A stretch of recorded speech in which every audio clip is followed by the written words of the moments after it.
But again, like it creates ownership, it creates autonomy as well, because they can look at those resources or look at the SOP or look at the things you've set up and say to themselves, oh, actually, I've been skipping this step. And so this is probably why I haven't seen the success that I want to see in the tasks that I've been doing. So it does create that ownership for sure. And it minimizes frustration on all fronts. You don't get frustrated as a business owner as much. That's going to happen. We're all going to get frustrated. It's part of what we signed up for. But also your team is not going to run into a lot of frustrations. And again, when everybody's happy, things are just great.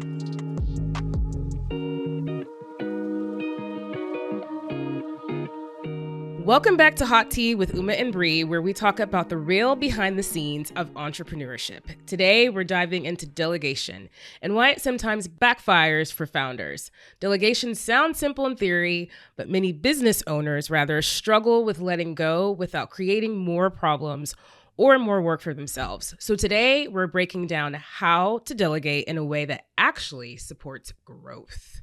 This is a big topic, a hard topic. I know that I struggled with delegation starting out, Bree.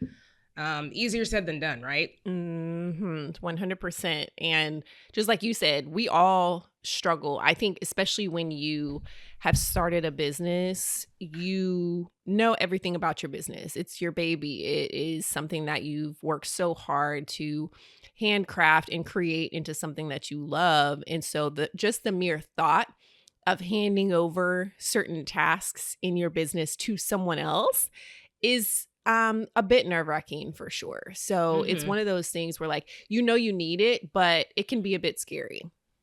For sure. I mean, and I know for me, when I first got to the point to where I know I needed some help, I needed to do something different just because I had too many things that I was responsible for. Having a mentor at the time was really what allowed me to pull the trigger, for lack of better terms, because it was one of those questions of, okay, where's your business right now? How many clients are you working with? What other things do you have going on? And then it was like immediately like, you need help, like yesterday, you know, and then figuring out, okay, what does that exactly look like? For me up front, I will say I always had an assistant. So that was a little bit different than some other business owners, and just having that right up front, I knew I needed that to be taken care of, because if I didn't do that up front, it would be very difficult to transition out of that. But I think for me, delegation was difficult in determining when to hire my first dietitian. What about you?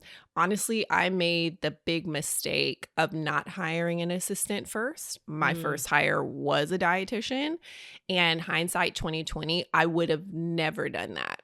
I would have, and not because the dietitian wasn't great. She was awesome. And honestly, like all the dietitians that we've hired have been amazing. However, I was not prepared to teach that other dietitian the things that needed to be taught in order for stuff to go smoothly. And so when we think about like delegation and why it fails, like one of those things is kind of expecting someone that you hired to like know it all. And at the time, I didn't know what I needed. It was more of like, I'm hiring out of chaos, because it was like, at the time I had found out I was pregnant and I was having my second kid.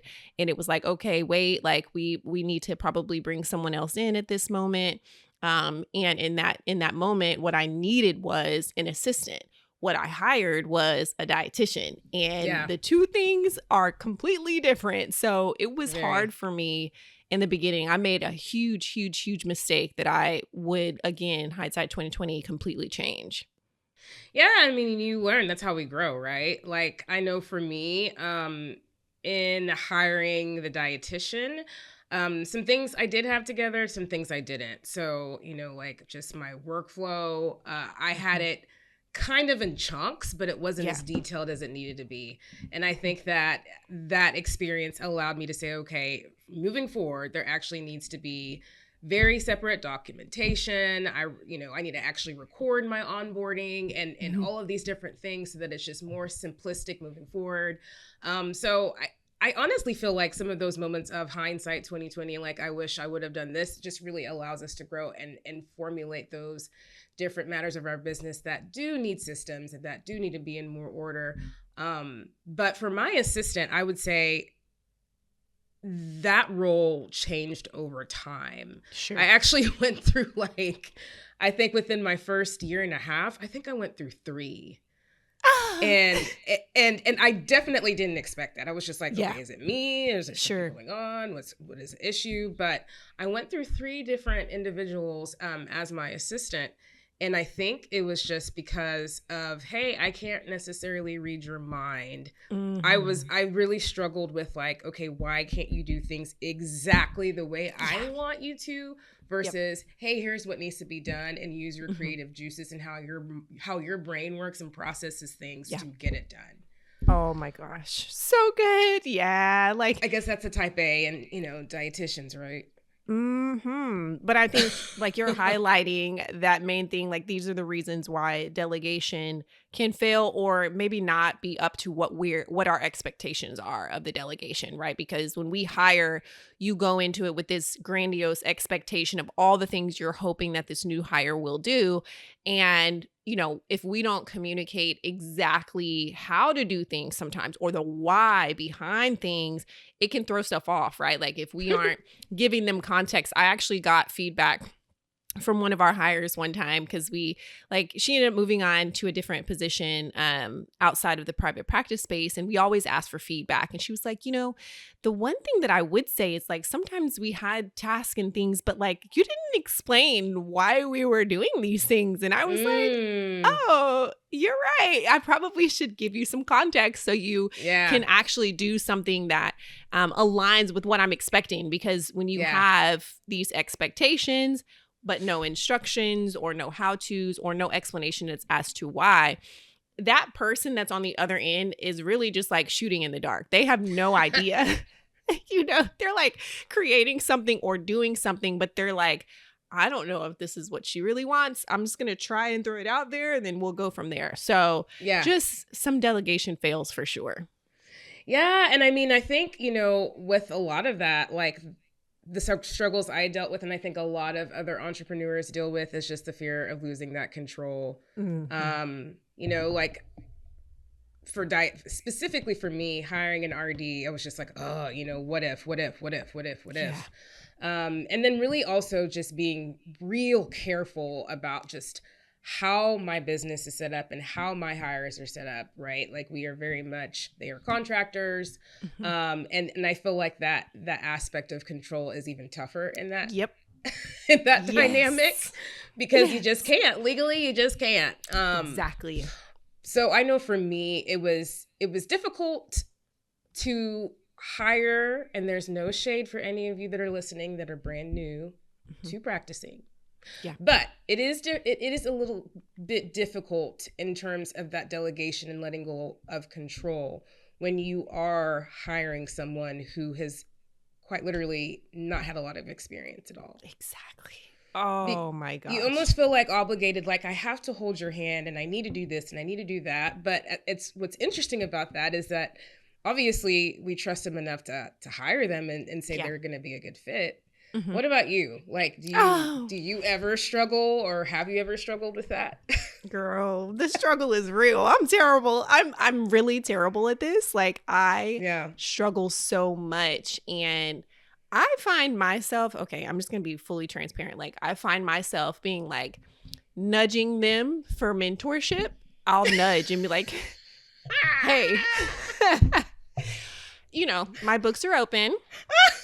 If you want to talk about this, let's do it. You know what I mean? And I'll nudge some more, until they finally book appointment. And sometimes I'll have clinicians that want to just do it, and that's fine. Or I'm just trying to make sure that they're ready to go and can answer their questions. But there are some that I have been hey, what are you doing on Monday at 5? That is so funny. Let's talk about this, because you're right. As contractors versus employees, they're 2 different things. And when you have someone that is a contractor who is more seasoned, you just let them do what they do, right? Because they essentially have a business within your business and they're going through it. But when they are fresh, you can see the gaps in their knowledge and the gaps in like what they need to really help them to become a whole clinician.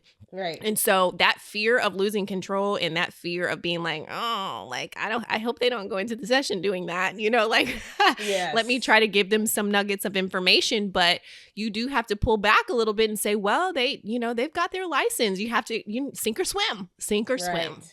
Right. No, that is so real. I mean it, and I think it's one of those things that as you guys that are listening continue to grow in your business, in your role as an entrepreneur or business owner, you'll figure it out. Like you'll figure out, hey, this is what you struggle with, this is what I struggle with, and this is what I need to do in these specific scenarios, whether for the examples we use, you have somebody that's fresh into practicing or someone that's seasoned, or even just depending on what the role is that you are now delegating.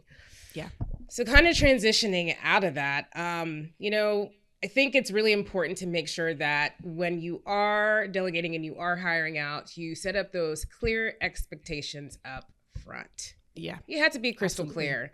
I know for me, an example of that is, let's just be honest. I think that people who really know me know that I'm pretty straightforward. Okay.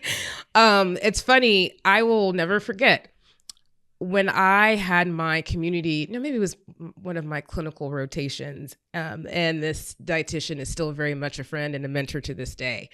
And I was getting my end of rotation feedback. She was like, be careful. And I was like, what do you mean? And she was just like, I know you and I know your personality, but it can come across as kind of, get you in the gut, like cut and dry. Oh my gosh. Straight shooter. I'm a straight shooter. And I will obviously never forget that was years ago, but I do let every person that comes on my team know, hey, this is just how I communicate. Yep. Never take anything personal. Yeah. I'm going to also be cognizant of that in how I communicate things. Yeah. And so, just making sure that even things as little as that are clear and asking, hey, like, how do you like to receive communication? What works best for you? These are the expectations I have. Hey, don't just try to guess and figure things out. Open door policy, reach out. And within my practice, we have basically like a workspace platform to where we can communicate very easily and efficiently.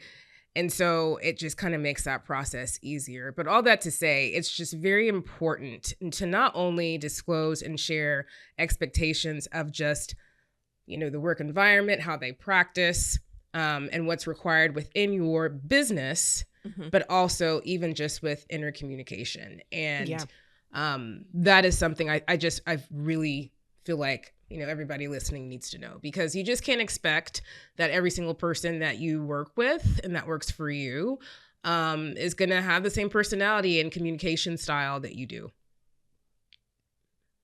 What are your thoughts? Yeah, I totally agree. I think that, when it comes to expectations, anytime we've had, a clinician or even a VA or somebody that maybe wasn't matching what our expectations were, we always go back to, well, what resources did we give them for success, right? Like what exactly did we provide to help them to understand what we were hoping for in this particular situation? Yeah. And if we were lacking that information and we didn't have that, we said, well, we didn't set the expectations. We never communicated to them that this is what we were looking at. And then you kind of look yourself in the mirror and say, okay, that was on me. I gotta do better, right? Like I have to make adjustments. And, so this is how, this is what we were thinking in this regard, what are your thoughts, etc.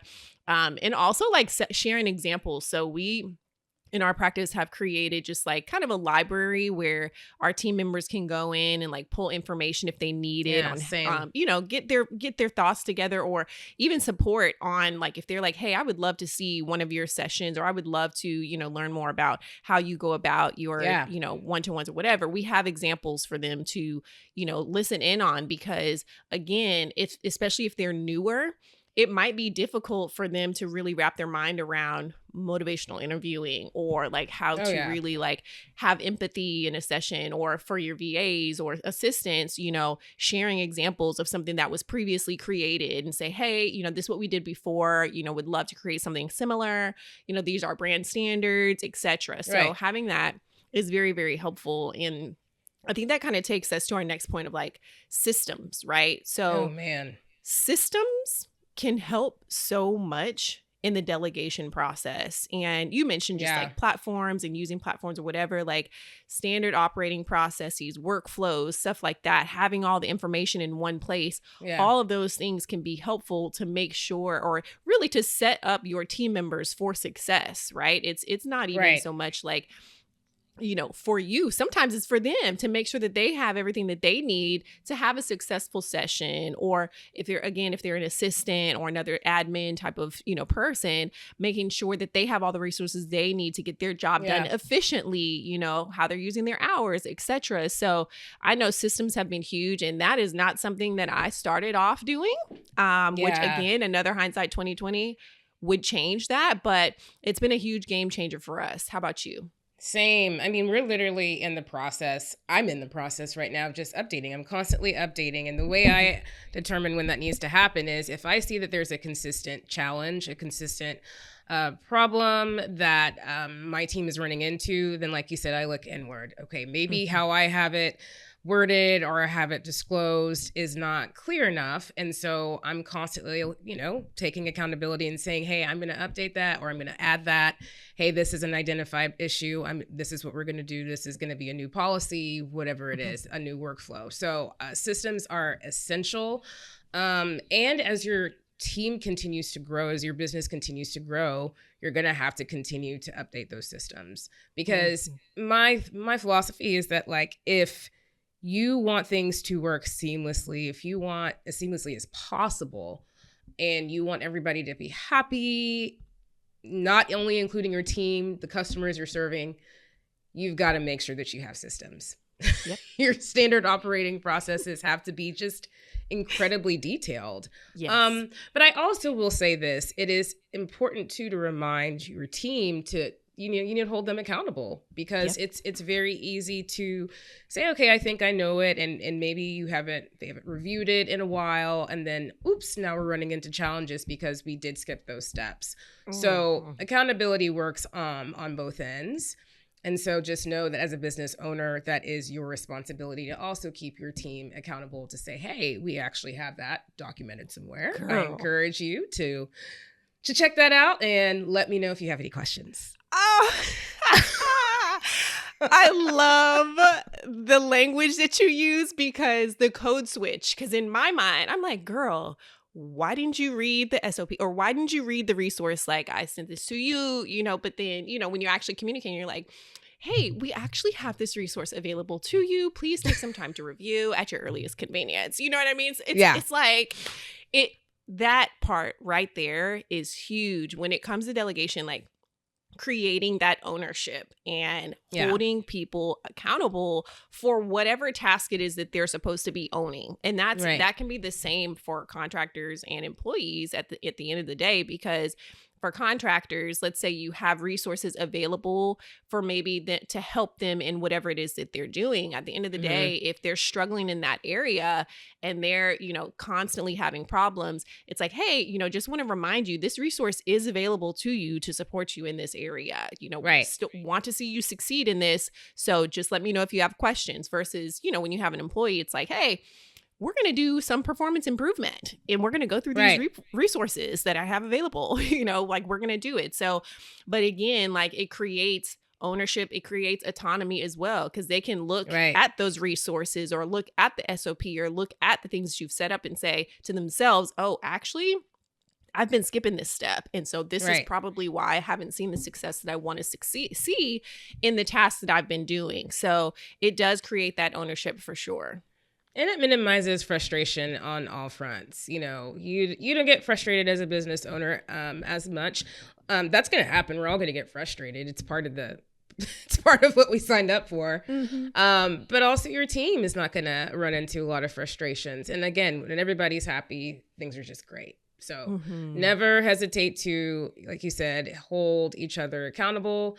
And that can be hard, going back to the personality piece, because holding accountability or holding someone accountable can be received as an attack.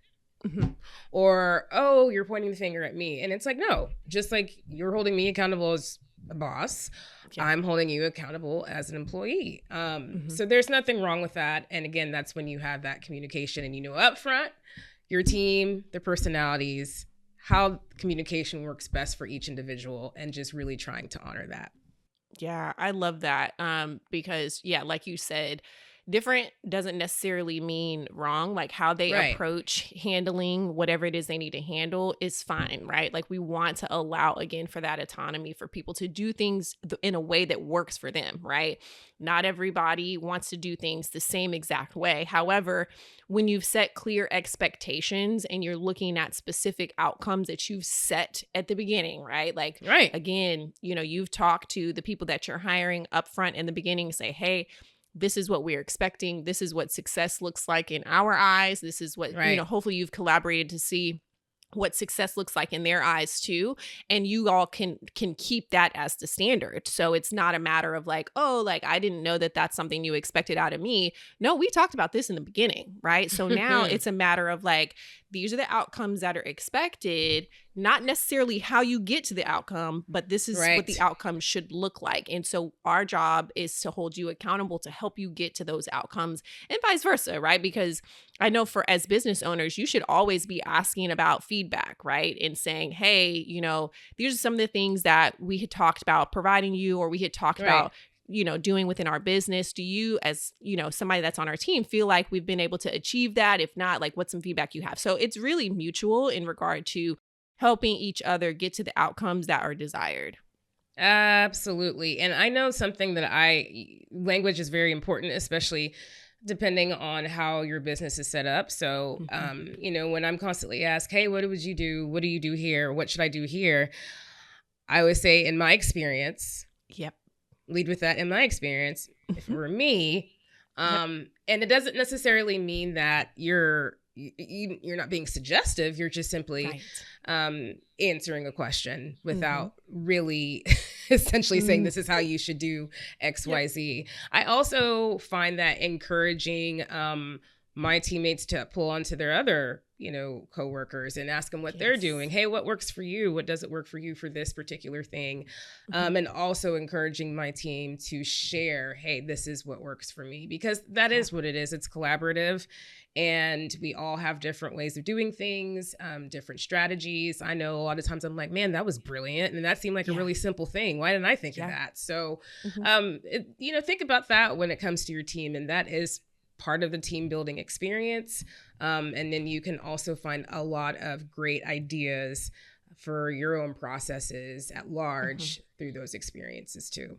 I agree. And honestly, I know like this isn't necessarily in our notes, but I feel like this is something that sets us apart as small businesses from like those major like big tech companies that are out there, is that collaboration allows us to come together as a small group and really improve our skills or improve our business process or whatever. Like it allows us to that our owners to kind of move into that visionary role as well, right? Like we're collaborating, we're seeing different things. You have the boots on the ground team, you have the people that are in the background, you've got you as the owner, and we're all coming together to really bounce ideas off of one another. It allows everybody to do their job efficiently and also pull from other people. So which you don't get that with those big tech companies, right? Like I'm not going to name names, but you know them. Y'all know who they are. Y'all know who they are.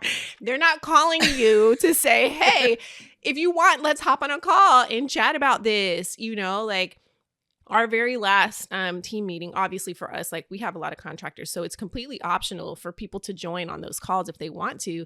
And sometimes they do, sometimes they don't. But the last time we had pretty much our whole team of clinicians come on, and I mean, the vibes were perfect. Like everyone was just pouring in ideas, and I'm learning things too. Like it was so much fun, and it just filled me up. And as an owner, I was like, oh, like I didn't even realize that was a struggle for them. Like, I wonder how I can create a resource that may be helpful, or whatever. Yeah. So it just allows you to have more vision and create an environment that you want to work in, right? And other people want to work in too.